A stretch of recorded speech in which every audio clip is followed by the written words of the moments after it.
ایک خاتون حضور کی خدمت میں حاضر ہوئی اور عرض کی یا رسول اللہ صلی اللہ علیہ وسلم مجھ سے بدکاری سرزد ہو گئی ہے اور میرے پیٹ میں بچہ ہے اور میں چاہتی ہوں کہ آخرت کی سزا کی بجائے دنیا کے اوپر اس کی سزا مجھے دے دی جائے تاکہ میں پاک ہو جاؤں اور صاف ہو جاؤں، کیونکہ آخرت کی سزائیں بہت سخت ہیں۔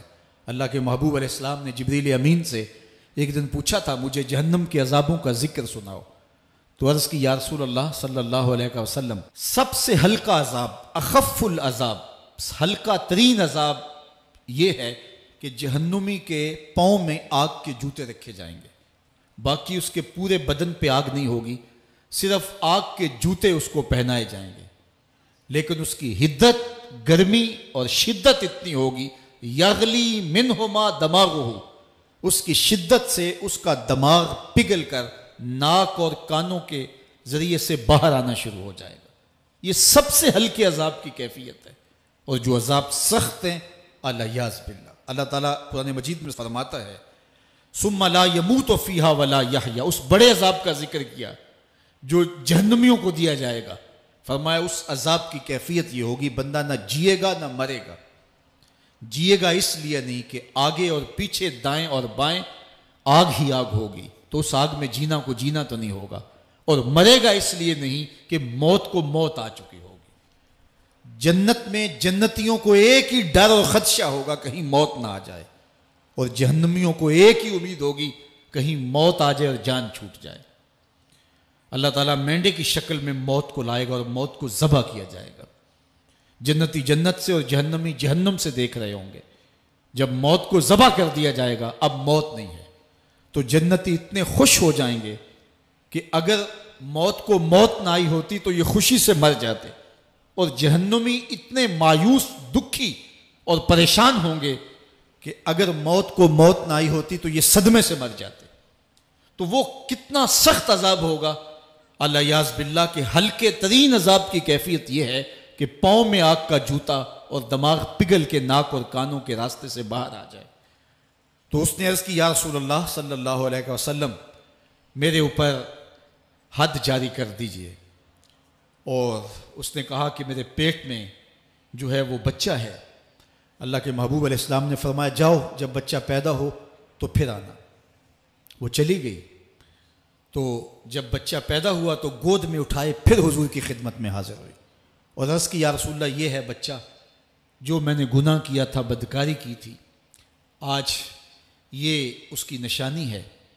تو اللہ کے محبوب علیہ السلام نے فرمایا کہ اسے لے جاؤ اور اسے دودھ پلاؤ، اور جب یہ کچھ کھانے پینے لگ جائے گا تو پھر آنا۔ تو تھوڑی دیر کے بعد، کچھ دنوں کے بعد وہ دوبارہ حاضر ہوئی اور اس نے اس بچے کے ہاتھ میں روٹی کا ٹکڑا دیا ہوا تھا، اور عرض کی یا رسول اللہ دیکھ لیجئے اب یہ روٹی کھانے لگ گیا ہے۔ اللہ اکبر۔ تو اللہ کے محبوب نے فرمایا انہیں لے جاؤ اور جا کے انہیں سنگسار کر دو۔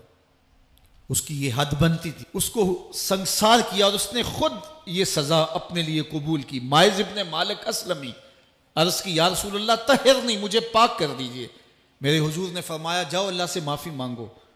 وہ گئے اور معافی مانگی، بے چینی اتنی تھی، پھر آ گئے اور عرض کی طہرنی یا رسول اللہ، حضور مجھے پاک کر دیجئے۔ فرمایا جاؤ اللہ سے معافی مانگو۔ وہ گئے، معافی مانگی، پھر پلٹ آئے، تیسری مرتبہ، چوتھی مرتبہ۔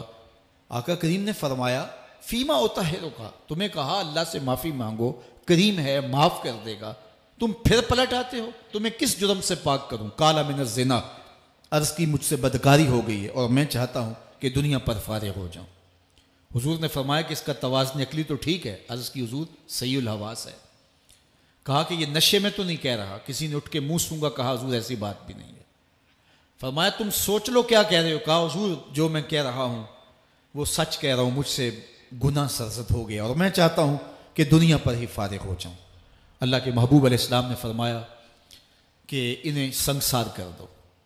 مائز ابن مالک اسلمی کو سنگسار کر دیا گیا۔ جب ان کا جنازہ اٹھا تو حضور بھی جنازے کے جلوس میں تھے۔ کسی کی زبان سے نکلا لو مائز نے گناہ کیا تھا، بس یہ بات سننے کی دیر تھی، اللہ کے محبوب کے چہرے پہ جلال آ گیا۔